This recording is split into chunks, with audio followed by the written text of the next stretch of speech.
Hi everyone, welcome back to our YouTube channel. Myself Dikshita Ram से और हम biochemistry chapter revise कर रहे हैं और ये बायोकेमिस्ट्री का 12th लेक्चर है।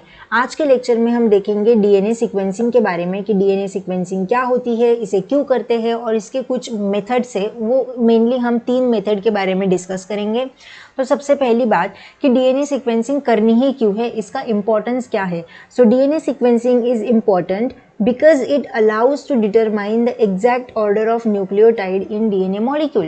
DNA molecule के अंदर exact amount of nucleotide, उसका order को अगर हमें determine करना है तो उसके लिए DNA sequencing important होती है and it provide the critical insight into genetic information। तो उसमें हम mainly 3 मेथड देखेंगे। उसमें से जो फर्स्ट मेथड है वो है हमारी सैंगर डाइडिऑक्सी सीक्वेंसिंग, जो कि सबसे पुरानी मेथड है, सबसे कॉमन यूज मेथड है। चेन टर्मिनेशन होता है इसमें बाय डिजाइनिंग DDNTP। इसमें मेनली DDNTP को डिज़ाइन किया जाता है और DDNTP का फुल फॉर्म होता है डाइडिऑक्सी न्यूक्लियोटाइड्स। ठीक है, तो इसमें क्या होता है, it use to determine the exact sequence of nucleotide. ये न्यूक्लियोटाइड के एग्जैक्ट सीक्वेंस को डिटरमाइन करने में यूज की जाती है in a piece of DNA। It is like reading the letter in DNA code. जैसे कि आप DNA कोड में कोई लेटर पढ़ रहे हो, वैसे ये उसको सीक्वेंस करता जाएगा। It makes use of special stopping points to create different size pieces of DNA, then sort and read them to figure out in the DNA sequences. ठीक है, तो ये सबसे पुरानी मेथड है, सिंपल मेथड है, जिसमें जैसे कि आप DNA कोड पे कोई लेटर्स रीड कर रहे हो, ऐसे इसका सीक्वेंसिंग होती जाएगी। तो ये तो हो गया सैंगर डाइडिऑक्सी सीक्वेंसिंग में। सेकेंड मेथड है हमारे पास मैक्सम गिलबर्ट सीक्वेंसिंग। तो इसमें क्या होता है, break ATGC selectively by chemical cleavage. Chemical cleavage के हेल्प से हम ATGC को सिलेक्टिवली ब्रेक डाउन करेंगे। They develop a method for sequencing single stranded DNA by a two step catalytic process. ये एक 2-स्टेप कैटालिटिक प्रोसेस होती है जिसमें इन्वॉल्व होता है पाइपेरिडिन। पिरिमिडिन नहीं है, ये पाइपेरिडिन है। And 2 chemicals that selectively attack purine and pyrimidine, जो कि प्यूरिन एंड पिरिमिडिन पे सिलेक्टिवली अटैक करते हैं। तो देखो, सबसे पहले क्या होगा, प्यूरिन की रिएक्शन होगी डाइमिथाइल सल्फेट के साथ एंड पिरिमिडिन की होगी हाइड्राजीन के साथ। प्यूरिन की होगी डाइमिथाइल सल्फेट के साथ एंड पिरिमिडिन की होगी हाइड्राजीन के साथ, which break the glycosidic bond. ये ग्लाइकोसाइडिक बॉन्ड को ब्रेक करेगा, जो कि राइबोस शुगर एंड बेस के बीच में होता है, और ये बेसिस को डिस्प्लेस कर देगा। देन जो पिपेरिडिन था विल देन कैटेलाइज, फिर जो पाइपेरिडिन था वो क्या करेगा, कैटेलाइज करेगा फॉस्फोडाइएस्टर बॉन्ड को cleavage where the base has been displace. जहाँ पे वो बेसिस जो थे वो जो डिस्प्लेस हुए थे उसको कैटेलाइज करने का काम करेगा पिपेरिडिन। तो ये कैटालिटिक प्रोसेस है, दो हिस्से में होती है ये प्रोसेस। ठीक है, तो ये तो हो गया मैक्सम गिलबर्ट सीक्वेंसिंग के बारे में, जिसमें आपको याद रखना है कि इसमें पाइपेरिडिन यूज होता है, 2 केमिकल्स यूज होते हैं जो कि सिलेक्टिवली अटैक करते हैं प्यूरिन और पिरिमिडिन पे एंड बॉन्ड्स को ब्रेक डाउन करने का काम करते हैं।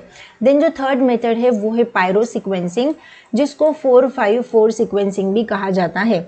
अब इसको 4-5-4 क्यों कहते हैं, it is the structure of sequence generated, कि जिस सीक्वेंस में जो स्ट्रक्चर जनरेट हो रहे हैं वो होता है 4-5-4, इसीलिए पायरो सीक्वेंसिंग को 4-5-4 सीक्वेंसिंग भी कहा जाता है। इसमें क्या होता है कि जो ओलिगोन्यूक्लियोटाइड होता है वो न्यूक्लियोटाइड के साथ रिएक्ट करेगा, देन विच किस एंजाइम के प्रेजेंस में, पॉलीमरेज एंजाइम के प्रेजेंस में, एंड देन बनाएगा ओलिगोन्यूक्लियोटाइड N+1 एंड पायरोफॉस्फेट। ठीक है, फिर जो पायरोफॉस्फेट है वो रिएक्ट करता है APS के साथ। APS क्या होता है, हमारा ammonium persulphate in presence of ATP sulphurylase enzyme, और ये इसको कन्वर्ट करेगा ATP एंड सल्फेट में। Then ATP luciferin and oxygen के साथ रिएक्ट करेगा in the presence of luciferase enzyme, और वो इसको कन्वर्ट करेगा AMP adenosine monophosphate, then PPI pyrophosphate, oxyluciferin and light. ठीक है, लाइट भी इमिट होगी इसमें। तो ये तो हो गया पायरो सीक्वेंसिंग। बस आपको नाम याद रखने हैं कि वो मेनली पूछेंगे कि ल्यूसिफेरेज एंजाइम या फिर ATP सल्फ्यूलाइरेज एंजाइम किस मेथड में यूज होता है, तो हमें याद होना चाहिए कि वो पायरो सीक्वेंसिंग में यूज होता है। मैक्सम गिलबर्ट सीक्वेंसिंग में पूछेंगे कि कितने स्टेप प्रोसेस है, तो ये 2 स्टेप प्रोसेस है, कैटालिटिक है, और प्यूरिन और पिरिमिडिन को सिलेक्टिवली ब्रेक डाउन किया जाता है। इसमें पाइपेरिडिन का यूज करते हैं।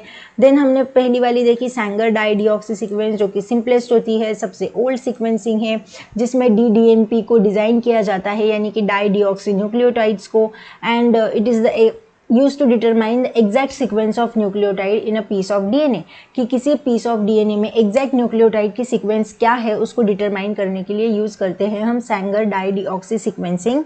आई होप कि आपको समझ में आया होगा कि डीएनए सीक्वेंसिंग के टाइप्स और उसको हम क्यों यूज़ करते हैं।